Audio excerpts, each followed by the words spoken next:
The report came out today from Sam Amick of The Athletic, basically saying that James Harden still wants to be traded and his only preferred destination is the Los Angeles Clippers. I have no problem with that, by the way. Man, who the f asked you, man? You hypocritical bum. Shut your ass up. That's why I got a slander video coming out about you tomorrow. So make sure y'all subscribe so you don't miss that. I don't know what time I want to drop it. I'm still wondering if like noon's the best time or the nighttime. Y'all let me know what time you be watching YouTube, because honestly the analytics are a little messed up. But anyways, Greg Schwartz of Bleacher Report came out today with an article titled Realistic NBA Offseason Trades That Can Still Happen. And of course, this is the only one I care about. It's his 4-team blockbuster deal headlined by Dame, James Harden, and Tyler Herro. One of those names doesn't fit with the rest. And it's James Harden because he is not big time at all. And I actually trust the rest of the guys to play a playoff game. Even though Tyler Herro has missed the playoffs for the last few years. Anyways.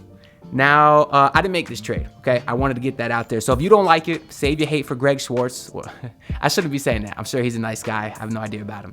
But if you do want to see my actual trade ideas, I have like 4 videos posted about it in the last 3 weeks. So y'all could go check it out. So this is what we're looking at here, okay? We got Damian Lillard coming to the Miami Heat with Marcus Morris Sr., who could possibly be the starting power forward. I guess in this case, he probably would be, because you're sending out Nikola Jovic, and I don't think they'd start Kevin Love. Now, the Dame bid is here is obvious. He will end up here one way or another. It's not if, but when. I've been telling you all this. Now, Marcus Morris, I actually really like him a lot, or maybe I should say liked him. That's what I was getting at. Because it seems like a lot of Clippers fans don't like him. I don't know why. He seems like pretty much everything. Okay, go. But be quiet.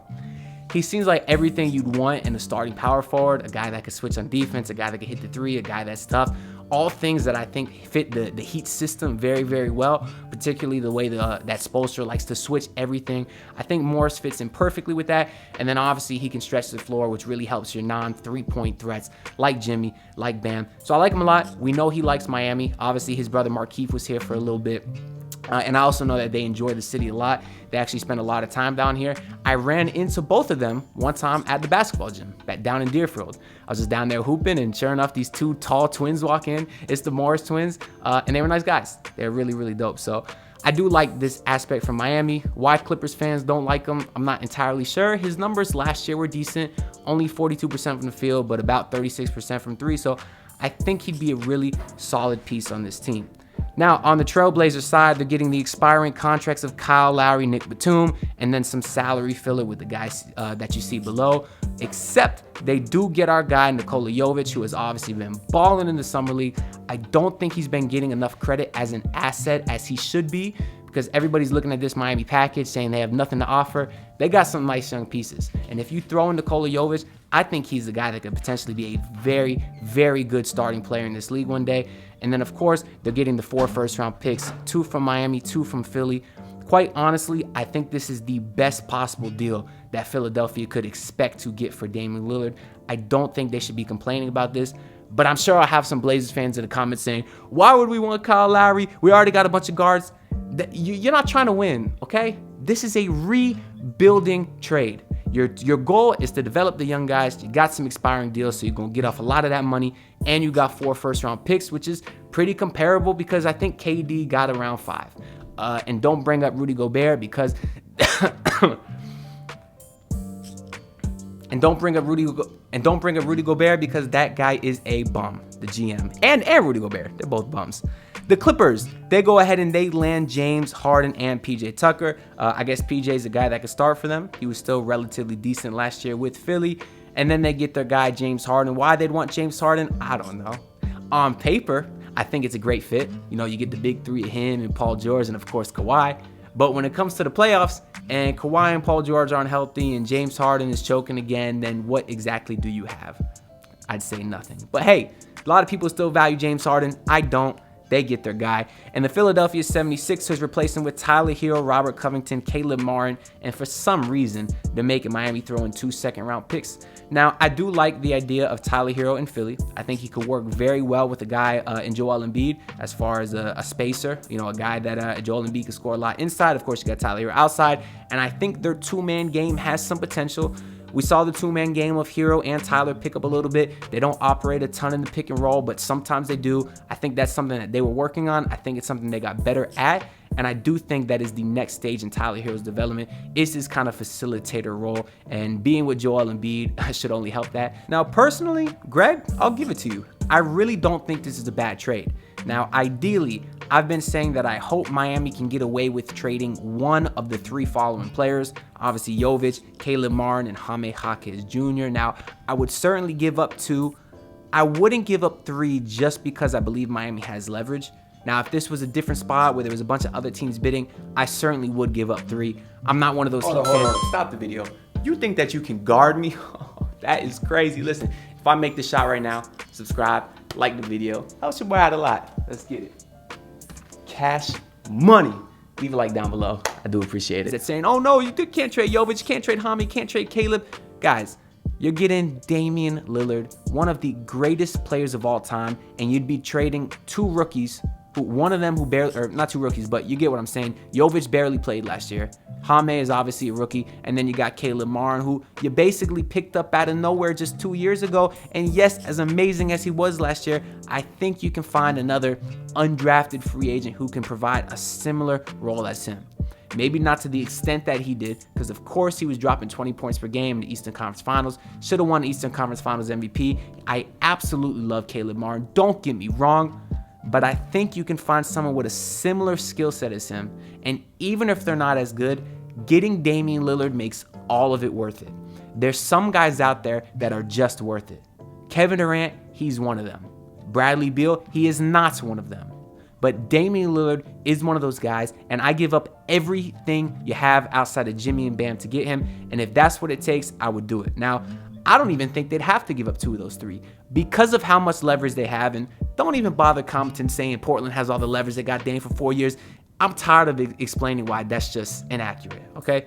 If you want to see why, maybe I'll do another video or just watch one of my old ones, right? But I think you could get him for one of those 2 guys. The guy that I'd probably want to get rid of is maybe Jaime Jaquez Jr.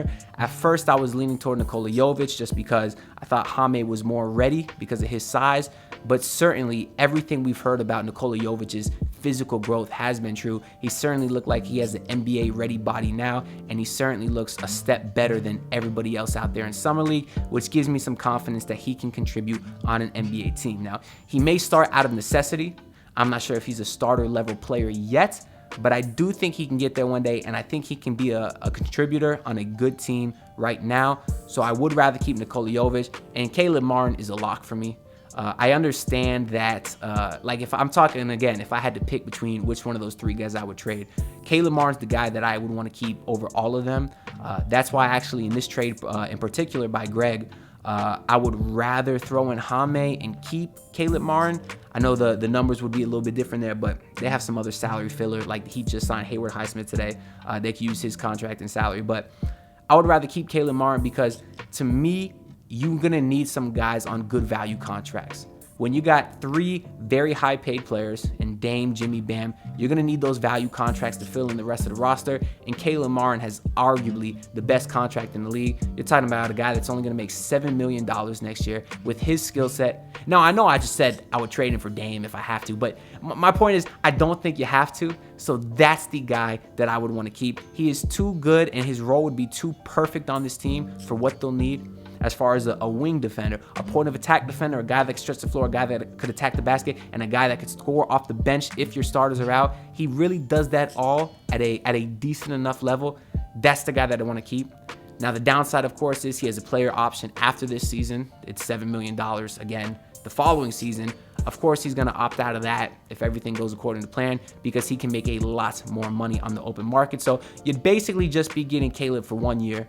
And if you were to keep one of the other rookies, then you'd have them for 4 years because, of course, they're on their rookie contract. But the window is now. If you get Dame, the window is this year, the window is next year. So I want Caleb Martin on my team for this window and hope that they can get it done because I think he's the guy that you can do it with. Of course, this deal only works if Portland likes to return for Lillard. One now that includes 4 future unprotected first-round picks and some salary relief. Only if Portland likes to return. They better like the return. That's the best they're going to get. So if Joe Cronin comes in here saying he wants more, then I'm going to hang up the phone and roll into next season with Jaime Jaquez Jr., Nikola Jovic, and Caleb Martin, because he's crazy. Truthfully, I can see this being realistic. I can see this maybe being a trade done if you start to get closer to training camp and it really seems like Joe Cronin is set on getting more. Not saying Pat Riley would fold, but I'm saying that I think Pat Riley would be willing to give up these pieces to get Damian Lillard. We saw him, for example, sending over Caron Butler in the Shaq trade all the way in 2005. He's not scared to get rid of the younger guys to get the determined star. And I actually really like that about Pat Riley. Because he knows that you win in this league with the best of the best, and Damian Lillard is one of the best of the best. So comment what you think down below. We do got Heat Summer League game tonight. It's probably about to tip off by the time this video is getting uploaded, but we'll see how these guys do. Hopefully they can up their trade value a little bit because I want this deal to get done soon. Anyways, that's all I got for this video. I'll see y'all next time. Peace out. Look, pull up in your city tryna get that dead face. Do it on my own, I don't need no dead weight. Had to kill him off, yeah, I need a head space. You know this homegrown bitch don't offend me.